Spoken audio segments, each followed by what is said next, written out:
What the manufacturer does not shout about in their mainstream marketing campaigns is the sheer sophistication of the tangle detection sensor built directly into the toolhead filament entry point.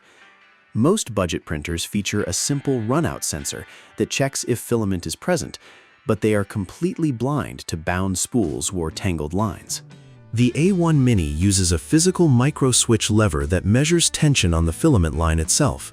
During my third week of testing, I deliberately loaded a poorly wound spool of generic material that had a severe crossover knot. About 2 hours into a complex print, the knot caught, tightening the line.